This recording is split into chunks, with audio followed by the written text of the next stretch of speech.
Alrighty, well, let's finish up with a high-level view of the unit circle, a few triangles, and some inverse trig as we move forward to what you're going to need to remember from trig for calculus moving forward. So the first thing would be the unit circle. And so here's a copy of the unit circle with all the radian measures, all the point values going around. These are the most common and ones that you need to have quick in your recall. Just keep in mind that you know which is which, that the x value is always going to give you the cosine of that radian measure, and that the y value will always give you the sine at that radian or degree. Okay, so keep straight what's what. I'm not going to go through all the positions on the unit circle, but just keep that in mind. And so if you are looking for evaluating the inverse sine of -1/2, so that is looking for the radian measure where the y value is -1/2. So what theta, and again remember we're always in radian, has a y value of -1/2. All right, so that's the question. So let's go back at the unit circle and find the y values of -1/2. So I see that a couple places. I see that right here, and I also see that right here. So my values, pi6, they're 7 pi6. So let's talk about inverse functions and just remembering how we answer that. First of all, an inverse function in trig is never valid in quadrant 3, and so we exclude quadrant 3 from any of our values. That also means you can't go through quadrant 3 to answer. So 11 pi6 takes me through quadrant 1, 2, 3, and all the way to 4 to get to 11 pi6. So 11 pi6 is not a valid answer for this either. I'm going to have to answer it differently. And so my answer is going to need to come in a forward, like in a backwards direction, -1/6 pi to get me into quadrant 4 without going through quadrant 3. And so the answer to this is going to be, -1/6 pi. So some of the rules about inverse trig. Let's look about what has the measure, what's the measure of a radian. That has an inverse cosine value of -√2/2. And so what theta has an x value of -rad2/2. So we're looking for x values here, so let's come back. Let's kind of clean this up a little bit. We don't need this from before. So we're looking for an x value of -rad2/2, and so I can see that right here. I also see it in quadrant 3, but remember quadrant 3 is not valid, and so we'll be going for that position, and so that would be in quadrant 2. And so that would be 3/4 pi is my radian measure right there. Now, this trig value, theta equaling the inverse sine of 4/9, 4/9 doesn't have a pi, and it's not a recognizable fraction around the unit circle. So this is not going to be solved on the unit circle. This is going to be solved using a right triangle. So this is right triangle trig instead.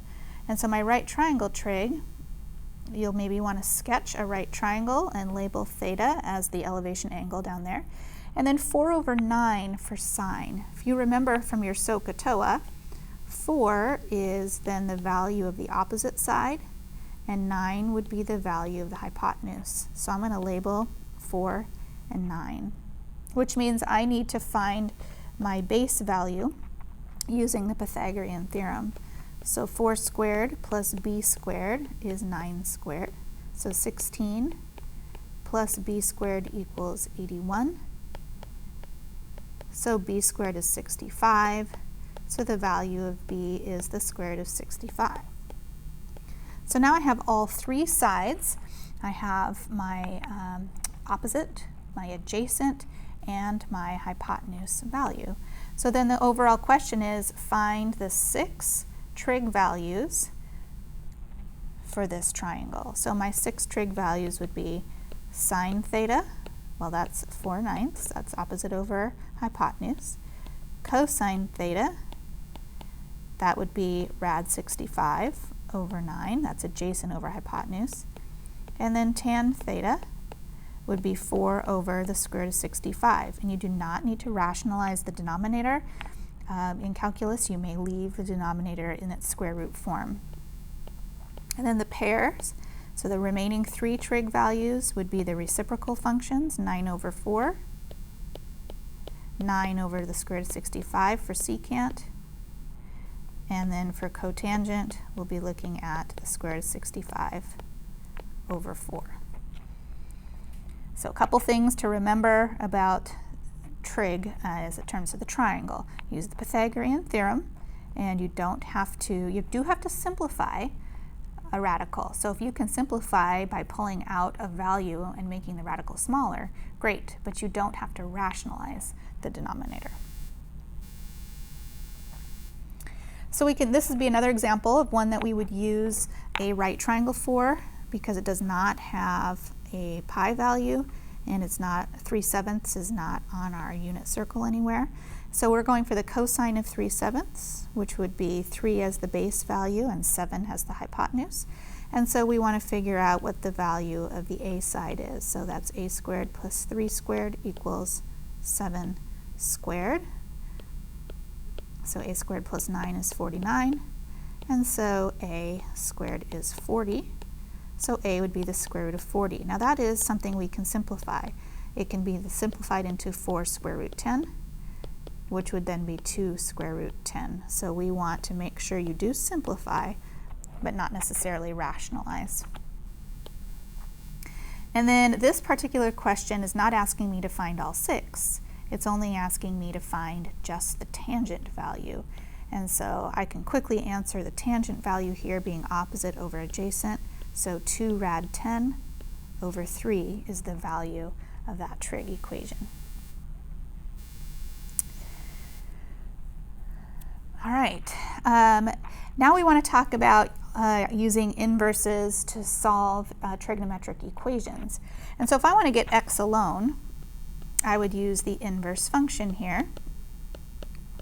And I'd have the inverse sine of 0.6. And I'd grab my calculator and I'd put it in radian mode.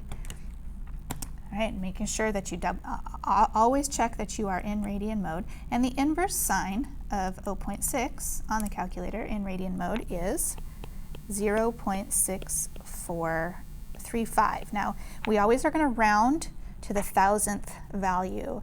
And so 3.5 would round to a 1,000th value of 4. That's an AP standard set by the College Board, and so you want to make sure that you're correctly rounding. 0.644 is within the interval 0 to 2 pi, so I found an answer. However, I have not found all of the answers. That is a single answer, which is the downside of using a calculator. The calculator will only give you one answer. It's not going to give you all the answers that fall within 0 to 2 pi. So it would be better if you graphed this, and a sketch is fine. This is the sine graph between the values of 0 and 2 pi, and we want to look for 0.6. So 0.6 would be a horizontal line that would intersect, and it's going to intersect twice. So the first value would indeed give me the 0.644. But the second value is only going to come doing an intersection feature on your calculator. Now please don't just use the trace feature on your calculator. Use second trace, which is going to get you the actual intersection of the horizontal line with the sine curve. And so that would be 2.4980. And so then if I'm going to the nearest 1,000th, I can just say 2.498. So you want all solutions in that interval. You don't just want the first one that the calculator would give you. In a similar way, we want to solve for the tangent of x equals 1. An inverse isn't always the best solution. Sometimes the graph is the better solution. And so when you graph tangent, you're going to have tangent coming through, then with an asymptote at half pi, and then another tangent coming through with another asymptote at half pi, and we are looking for when this is equal to the number 1. And so that's going to happen twice. If you just typed in tan inverse of 1 for the answer of x, you would get the decimal version of that answer.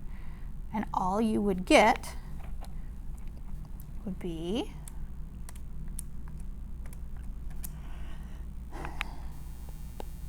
.7853, and as rounding then 785.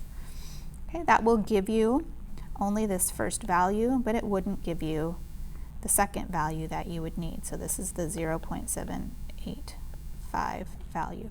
So you want to do an intersection feature to find that second intersection point. You also could just use your knowledge of the unit circle, and you know that the inverse tangent of 1 is going to happen where this is 1/4 pi. And then it's going to happen again here at 5/4 pi.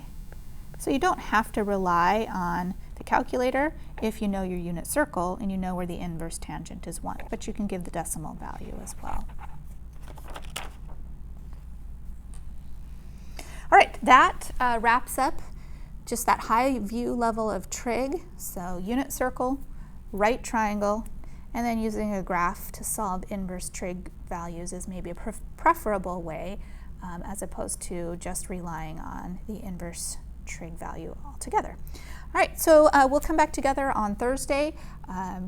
Hit me up with questions on that day, and then Friday would be your first official test worth 100 points for AP Calculus. Just keep in mind that you can drop the lowest test, but hopefully it won't be this one.